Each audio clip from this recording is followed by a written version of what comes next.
प्रसाद समझ के पियो, प्यास तो मिटेगी, लेकिन भगवत प्रसादी से मन में भगवत भाव भी तो पैदा होगा। तो हम क्यों छोटा सा फायदा लें।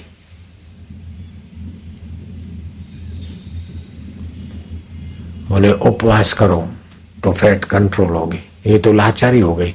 उपवास करें और भगवान के चिंतन करके भगवान की प्रसन्नता के फैट अपने आप कंट्रोल होगी, हार्मफुल बैक्टीरिया अपने आप नष्ट होते हैं, रोग प्रतिकारक शक्ति अपने आप बढ़ती है। और एकादशी का उपवास तिथियों का प्रभाव पड़ता है, जब चाहे तब उपवास करना है तो मूर्खों का काम।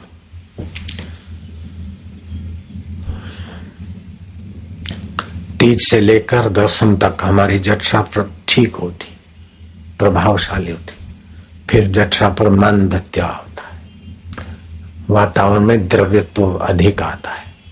अमावस्या और पूनम को देखो तो समुद्र में भरती आ जाती, वातावरण में ह्यूमिडिटी भेज बढ़ जाता है, तो पाचन तंत्र मंद रहता है। इन्हीं दिनों में एकादशी आती है, दसम के बाद एकादशी होती है। तो एकादशी का उपवास कर दो तो 12 को भी मदद करेगा। 13, 14 पूनम, अमावस्या, ये 2, 3, 4, 5 दिन जो है मंदाग्नि के, उसकी रक्षा हो जाती है और भगवान की भक्ति में बरकत मिलेगी। अगर इन दिनों में किसी ने संभोग किया तो विकलांग संतान ही पैदा होगी। अमावस्या और पूनम को व्यवहार करे तो संतान डिफेक्टेड पैदा होगी बिल्कुल। कैसे? बोले अमावस्या और पूनम को चंद्रमा की किरणों का प्रभाव धरती पर पड़ता और समुद्र में भी ज्वार भाटा बढ़ता है इन दिनों में। हमारा तो आश्रम है समुद्र किनारे, हमको तो पता है भरती ज्यादा आती है तापी नदी में। तो इतना समुद्र द्रवित होता है तो हमारे शरीर के सप्त धातु भी द्रवित होते, शरीर के सब रस भी, रक्त की कोशिकाएं भी द्रवित होती, वीर्य कोशिकाएं भी द्रवित होती। तो इन दिनों में अगर संभोग किया और संतान पैदा नहीं हुई, तभी भी ये ऊर्जा, जीवनी शक्ति जिसमें मज्जा, वीर्य और ओज, ये तीनों नाश ज्यादा होंगे। और शरीर का बांधा इसी के आधार पर तो है। अगर संतान हुई तो भी ज्यादा द्रवित पदार्थ होने के कारण संतान कुछ न कुछ अनफिट रहेगी, और संतान नहीं हुई तो पति पत्नी का शरीर के सत्यानाश तो होगी। तो शास्त्र कहते हैं अमावस्या, पूनम, अष्टमी, जन्माष्टमी, शिवरात्रि, होली, दिवाली, भूल कर भी संसार व्यवहार नहीं करना चाहिए। आप समझते ना संसार व्यवहार में किस माना में बोल रहा हूं। संसार व्यवहार मतलब भोजन नहीं बनाना चाहिए नहीं है, पति पत्नी का काम बेकार वाला व्यवहार नहीं करना चाहिए। हाँ, कमजोरी है, थके हैं तो आंवले का चूर्ण घोल के थोड़ा गुनगुना करके कॉफी जैसा, तो मिश्री विश्री डाल के जरा अदरक का पानी डाल के चुस्की लेके पिया करो। ये किसी शास्त्र से पढ़कर नहीं बताता हूं,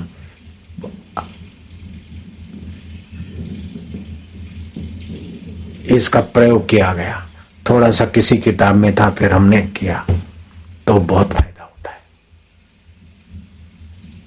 बड़ा।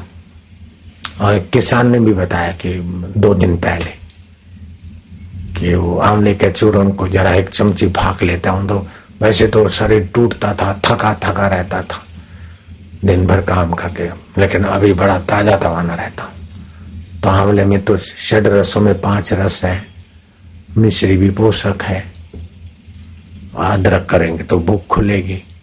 बदहजमा के कारण भी शरीर टूटता है, तो अदरक बदहजमा दूर करेगी, आंवला खून और ये वो बनाएगा, शरीर ठीक रहेगा। तो शरीर आपका स्वस्थ रहे, मन आपका प्रसन्न रहे, और बुद्धि में बुद्धिदाता का प्रकाश जगमग जगे। दिल के झुरमुट झुरमुट झरोखे में झुरमुट झुरमुट जो चैतन्य देख रहा है, उसका आनंद और माधुर्य इसी जीवन में पालो बस।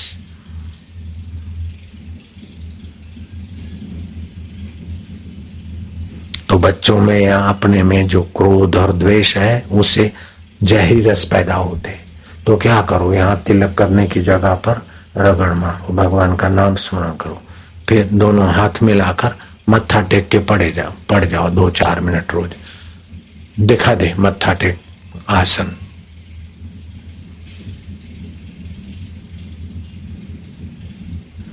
देखा? मैं दिखा दूं, ये नीचे पड़ता है तो देख लो क्या क्या करवाते हो तुम। कुछ लोग ऐसे बैठते, ऐसे नहीं, यूं बैठना है और फिर हाथ की उंगलियां आमने सामने। समझ गए? इससे क्रोध है द्वेष नियंत्रित होगा, शरीर में जहर बनना कम हो। जहर का रस हानिकारक रस न बने, हितकारी रस बने। क्रोध और द्वेष बच्चों को खूब सिखाओ,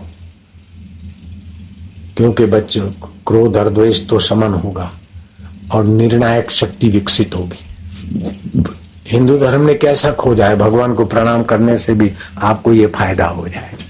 हमारे को भगवान को अनजाने में, भगवान को गुरु को तो क्या फायदा, अपने कोई फायदा होता है मत्था टेकने में। अब यहां जो बोल दिया मैंने, तो इससे विचार शक्ति विकसित होगी। यहां थोड़ी रगड़ लगा के भगवान के नाम, तो बच्चों को कभी नपास हो जाते या कभी कुछ घर में ऐसी तकलीफ आती है तो भाग जाते हैं, या लवर लवरी के चक्कर में पड़ जाते हैं, या आत्महत्या कर लेते हैं। तो बच्चों की सूझबूझ कमजोर होती है, इसलिए गलत कदम उठाते बेचारे। ये कराते रहोगे तो उनकी सूझबूझ काहे को कमजोर रहे। अपने बच्चों की सूझबूझ बढ़िया रहे ना। गलत सूझबूझ से बेचारे, कमजोर सूझबूझ से किसी के चक्कर में आ जाते। आप किसी को न बताओ तो मैं अपना पोल बता देता हूं आपको, किसी को बोलना नहीं। हाँ, प्राइवेट बात है। मैं पहली कक्षा में पढ़ता था, तो हमारे पिताजी का धंधा था लकड़े कोलसे का ही, वो तो गल्ला होता है ना। हाँ, मैं अभी अब मेरी पोल की बात जोर से कैसे बोलूं?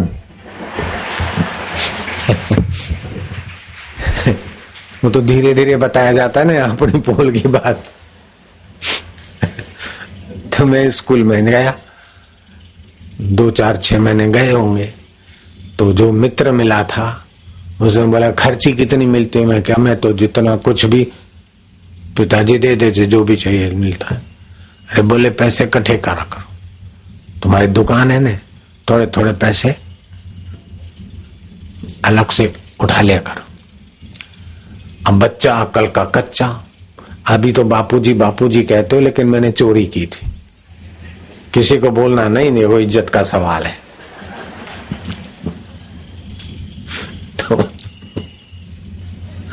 अब क्या करूं, सत्य बोलना कर्तव्य है, लेकिन अब इज्जत का भी सवाल है। तो इज्जत बड़ी के सत्य बड़ा? सत्य बड़ा है, इज्जत की ऐसी तैसी।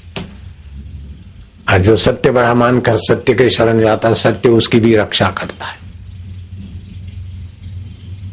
आप किसी को बोलना नहीं, और मुझे पता है कि किसी को बोलना नहीं कहने पर भी ये बात दूर तक फैलेगी, क्योंकि 2 धोखे मेरा चल रहे, 156 देशों में बात जाएगी, ये भी मुझे पता है जयराम जी की। और ये काटना भी मत, जाने दो।